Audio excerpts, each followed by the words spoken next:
Yes, my friends, we have a ton of big stories to get through tonight, so don't expect a long intro.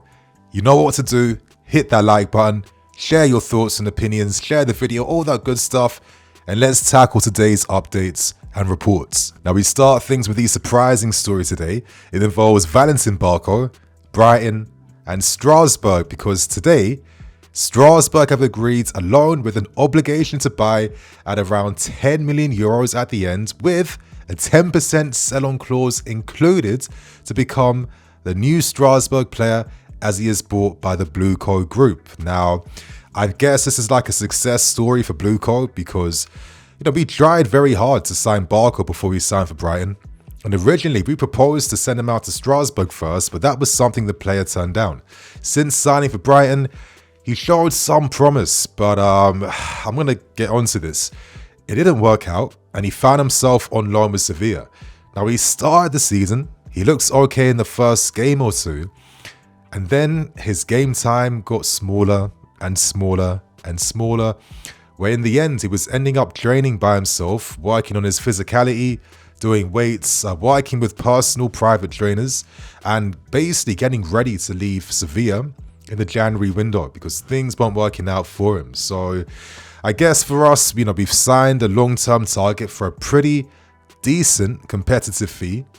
And he's at a club in Strasbourg now where I guess if there's like a, consistent environment and foundation for him to like learn, build, grow and improve, could we be looking at an interesting player in the future? I'd like to hope so because I think on the ball, Barco is a very exciting, technical, skillful player, and a part of me feels like he could be one of those inverted style fullbacks because when he plays, he looks like a midfield player at times, and he was even playing in that role for Boca Juniors before Brighton signed him. But at the moment, I think he's only 19 years old, 20 years old. For all the talent he has on the ball, physicality is something he does not possess. And this is why he struggled at Brighton. And this is why he struggled at Sevilla even more. He doesn't win anything aerially. He gets bullied off the ball quite a lot. And isn't able to keep up with the game physically because he kind of tires out and gets gassed out after 60 minutes. So a lot of work has to be done in terms of building up his physicality, his stamina levels, his fitness, because if he hopes to, take advantage of the great technical talents he has, he needs to have the body that matches that. Now, there's been a lot of players who, he's at 5'6", who haven't needed to be super strong to be able to find success in the game. But you need like a baseline to operate. And it's quite clear that in terms of physicality, this is something he's really lacking in at the moment. Let's see what he does with Strasbourg. We possibly see Barco maybe finding himself in a new position. I think, when Sevilla signed him on loan, I think they had aspirations that he may be like a Zinchenko-style player who, something that can operate not only out wide, but in the middle, in midfield. And I think on the ball, could Barco offer something like that? Because I really think the kid is quite good technically. I think his dead balls are really strong too. I think his deliveries are really strong. He ranks quite high technically for a few things, but, in the modern day game, you need to have more than that. That's not good enough. The reality is that he had to leave Sevilla. He was stagnating. He wasn't playing in the end. And I think Brighton were ready to kind of cash in on him because they have replacements there already. So let's see what happens. I'm really interested to see whether Liam Rosenau is able to maybe find a unique, different twist to get the best out of Barco, or maybe just being at Strasbourg for an extended amount of time will just naturally allow him to build up, that physical strength that he needs. It's funny we're signing him. I said like a while back, if you guys remember, it wouldn't surprise me if one day Barco was a player that played for us because I know what this guy was doing on the ball. And as I mentioned, he could make sense as like a future option playing as the inverted fullback, but not right now. I think he needs at least 2 years minimum in Liga 1, and I think Liga 1 is going to be a great league for him because, it's one of the most physical leagues in Europe. And you're in an environment where if you perform properly, this is literally like a pathway straight to the Chelsea team. So if you're Barco, you take this opportunity with both hands. You now see the utility behind why maybe you should have accepted the Strasbourg offer from the start. I mean, with how Strasbourg play, how they're managed. Like I said in the last video, we're encouraging every Strasbourg player to learn how to speak English. This is the best path where you can find yourself back into the Chelsea team. So let's watch out for guys like Barco, Moreira, Omega, any Strasbourg talent. And that's what I have to say about this story. So what's your thoughts and opinions? Do you like the story? Do you not? Let us know below. Now, my friends, we discuss all the latest news surrounding Mathys Tel. Now, unsurprisingly for all of us, it came out tonight that Mathys Tel and his team had turned down and rejected and rebuffed Tottenham's advances because obviously he was going to do that. It's no surprise, and I think Tottenham were kind of desperate by agreeing a fee so early in hopes that, that would possibly give them a small advantage when it comes to securing his signing. But, Tel's not going to be going to flipping Tottenham. Let's keep things brutally honest, yeah. So now it means that the possible clubs he could go to are getting smaller and smaller, and judging by tonight's reports, there's like 2 or 3 left right now because, as reported by journalist Fabrice Hawkins, he reveals that Mathys Tel has rejected the opportunity to sign for us. And in a massive twist of events, he's even open now to remaining with Bayern Munich. We look to see what happens there. But at the moment, it's between Arsenal or Man United, which is a surprise because Rashford is still there. Garnacho is still there, and Amarim came out today to state that, he wants to work with your Mainus, he wants to work with Garnacho's. Garnacho's doing the right things that he's expected to see, and there's more game times and opportunities for him. But is Tel thinking, I can take the striker position away from Højlund? I think that's where his head's at right now. I've been saying for a while, Tel wants to play up front. I don't think this guy envisioned being a left winger his whole career, and at this age, you need to play in your best role, play in your best position. It's the only one that makes sense. So I guess it's no surprise to me that both Arsenal and Man United at the moment, they're the main favourites. And I think both clubs would plan to use him up front because they're both kind of lacking in those areas. So whatever conversations went on today, he wasn't clearly impressed. Who knows? Who knows if Fabrice Hawkins has got things wrong? Could there be future twists? You can never say never in the January window. But I think it's kind of funny that Tel and his team are even open to remaining with Bayern because ideally he wants to stay there. He's a Bayern man. He's sold onto the club right now. He gets things there. So could Bayern possibly give him some opportunities? We wait and see. But I'd be surprised if Tel was able to get more game time, even though recently he has been getting a few more opportunities and has looked quite decent in the games he's played in. So, this whole time, Bayern have been open to loans with options to buy, straight loans, permanent sales. We know that if you wanted to sign Tel, and if Tel agreed to sign for you, it would cost you around 60 million euros. So, let's see if there's any more twists that come from this story. But at the moment, my friends, we're reaching a point in the window now where I think quite clearly we may not be signing anyone. And I'm going to ask you guys this right now. Comment below. Take your time to think about this question I'm asking you. But are you okay with us signing no one? Or is this like an admission of failure in terms of our ambitions, our directors for not supporting Maresca, etc., etc.? How do you feel about things? Because I guess on one hand, some of you might be a bit sick and tired of the non-stop signings because it's not as if signing more talent translates to more points in the table, right? But on the other hand, I can see where some of you guys might be thinking, well, Nini, we know that Maresca is not really using the squad all the time.